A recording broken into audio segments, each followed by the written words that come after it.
Hello and welcome to the Elders Insight, an exciting new podcast series presented by Hepworth & Associates, your source for advocacy, advisory, and planning insights for seniors, pre-seniors, and their caring families.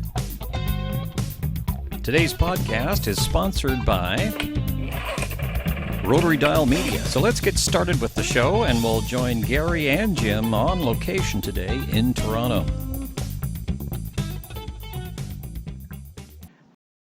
Well, here we are again with another episode of the Elders Insight, and I want to thank you all of you listeners for the terrific show of interest in our inaugural broadcast of May 11th. We're still amazed by the response that we received, and we thank you for all of your email questions, your thoughts, your ideas, and certainly all those thumbs up. Clearly we're onto something here, and that there's really a need for the kind of information that we're bringing to you all. So glad you're all able to join us, and thank you so much. Well, I guess what we're saying here is stay tuned for more episodes and tell everyone you know to dial in, or I guess the phrase is to click in. Now remember, all the episodes of the Elders Insight are recorded and available at the Hepworth & Associates webpage at www.hepworth.ca. That all said, let's get on to today's episode. My name is Jim Ellis, and once again, I'll be your host for this podcast and the guy with all the questions for our guest. Today's episode is about advanced care planning, which appears to be just another subject that I should have been paying more attention to. But I'm going to catch up today with the gentleman right in front of me, the real host of the Elders Insight, Mr. Gary Hepworth of Hepworth & Associates, right here in Toronto. Good morning, Gary. Good morning, and once again, thank you, Jim. Another great day for a podcast. I also want to thank everyone who clicked in a few weeks ago for our inaugural podcast. Your comments have all been very encouraging, and thank you all for many great ideas for future podcast subjects. You are all going to keep us very busy. Gary, I was at one of your presentations a few months ago in Burlington, Ontario, to a packed house of CARP members. And for those in the audience who are not familiar with what CARP is all about, that's the Canadian Association of Retired Persons. I was at a packed house at one of their events, as well as one of the Probus group, where I first heard of this phrase, advanced care planning. And you had a lot of people of interest leaning forward in their chairs about it, and with me being one of them. Well, Jim, if it gives you any comfort, you're not unique when it comes to hearing about advanced care planning for the first time. In doing our seminars all over the Greater Toronto area for the last several years, we've learned that a lot of people over the age of 55 haven't done any planning for getting older other than a financial nest egg for retirement. And having an advanced care plan in place is just one of a number of key elements for what we call aging well. Plus, it's an element that isn't just for you, it's for your family and your loved ones who truly care for you. And we know that not everyone can make it out to our various seminars and workshops, so that's why we began this workshop podcast series. We can bring them right into your home, regardless of where you live, whether it's in the Toronto area, Calgary, Kingston, Paris, Stuttgart, Japan, wherever. Welcome to you all. All right, Gary, I've got my pen and paper ready again with some questions about what advanced care planning is really all about. So let's take it right from the very top. What is an advanced care plan? Is this all about medical stuff, or just bottom line, what's an advanced care plan? Well, Jim, advanced care planning, or planning in advance for your future care needs, there's two specific things here.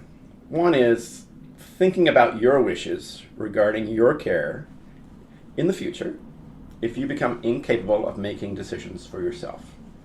And secondly, once you have these wishes and know what kind of care you want, giving someone you trust the information and authority to act on those wishes. And the best way to do this is through a power of attorney for personal care.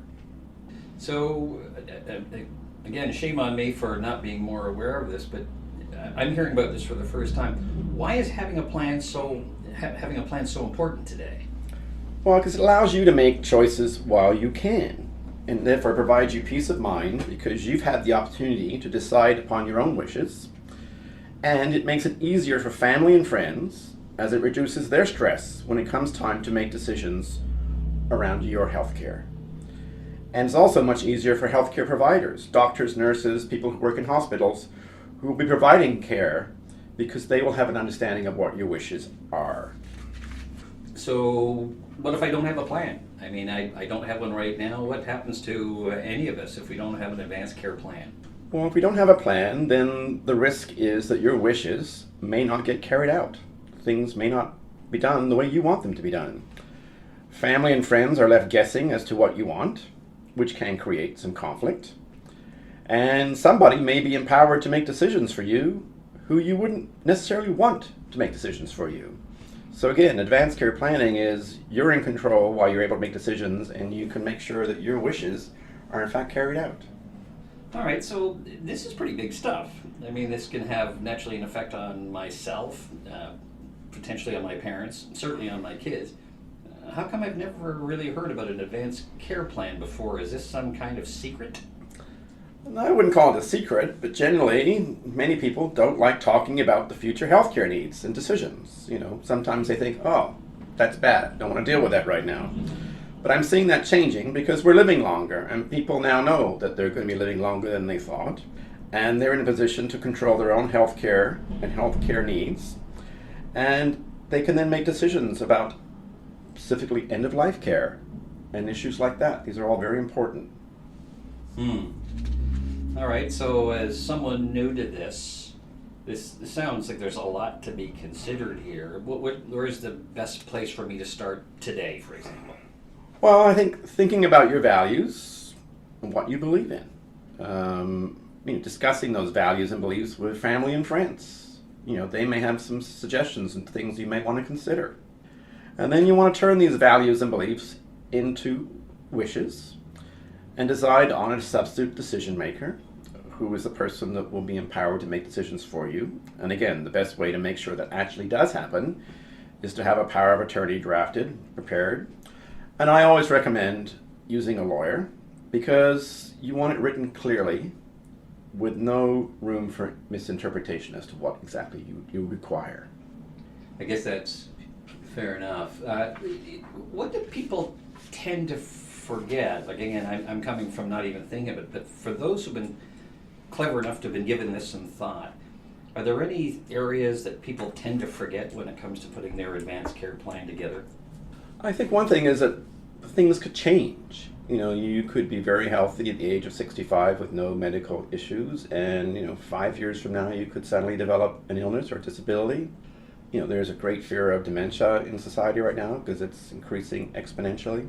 So I think people shouldn't think about doing it once and then put it aside and never having to look at it again, because you need to revisit this. If things change in your life, friends, families move away, pass on, you always want to make sure that you're updating it and to be sure that you've always got a backup. So if the person you had asked to be your power of attorney moves away or unfortunately passes on, you've got someone else who can take on that responsibility. So it's an evolving model. Speaking of model, I know sort of at the core of the work that you do at Hepworth and Associates, everything seems to revolve around this aging well model you talk about. So where does the advanced care plan fit into that model? Really into the healthcare and somewhat legal aspect, because you need to think about what could happen down the road to your healthcare, and again, what decisions you want in terms of your care. And you can have all the wishes and desires in the world, but if you don't act upon them, then not necessarily going to be carried out. So the way, again, to act upon them is to make sure it's all written down. So if there's 3 words I can tell people all the time is write it down. Make your documents accessible. Have backups. Revise them as needed. And if you're putting things in a safety deposit box, then tell friends and family where to find them. You'd be surprised how many people call me and say, I know my father's got a power of attorney and a will. Don't know where it is. He never told us. Or we can't find the safety deposit key. These are all part of the plan. Again, communicating to friends and family is important, and making sure they're in the loop. That's good. All awesome stuff as usual. Final thoughts for those that are listening in right now who may be thinking, I better get started on my advanced care plan. Final thoughts, advice, top of mind. What are you thinking? Well, it's an important topic, an important subject. Again, you may have heard the phrase, have the talk.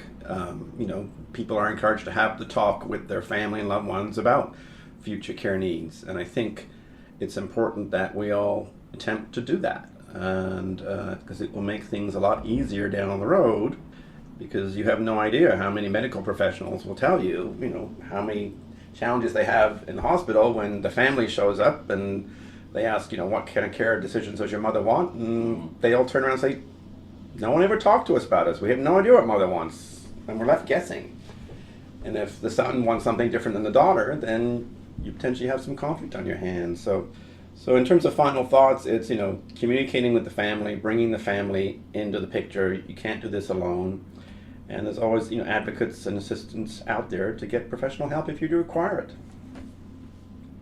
Gary, once again, a big thanks to you on behalf of the listeners and yours truly. I think my takeaway from this is similar to the prior podcast, in that a lot of these things, it's as important to you as it is to your family, maybe even more so, for those that are going to be executing the wishes that you have. And another thanks for helping us all understand what it truly takes to age well.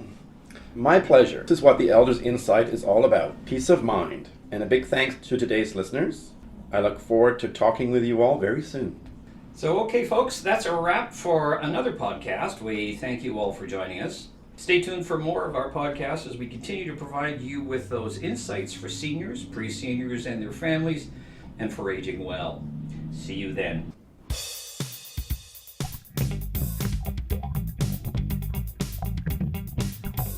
Thanks for joining us today on the Elders Insight. We hope you found this podcast helpful, informative, interesting, and most of all, fun. We hope you can join us for our future podcasts as we continue to be your source for advocacy, advisory, and planning insights for seniors, pre-seniors, and their caring families. A big thanks to Hepworth & Associates team, and we look forward to seeing you the very next time here on the Elders Insight.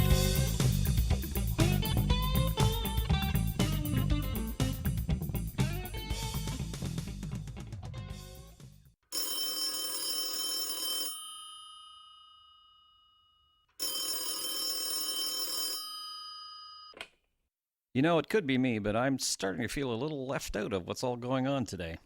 There's certainly a lot going on when I watch TV or read the paper or even when I stroll through the internet. In fact, there's too much of it, and it's always breaking news. How do I filter through all of this to find the things that are important to me without all the noise that comes with it? Rotary Dial Media. Media for the best of us.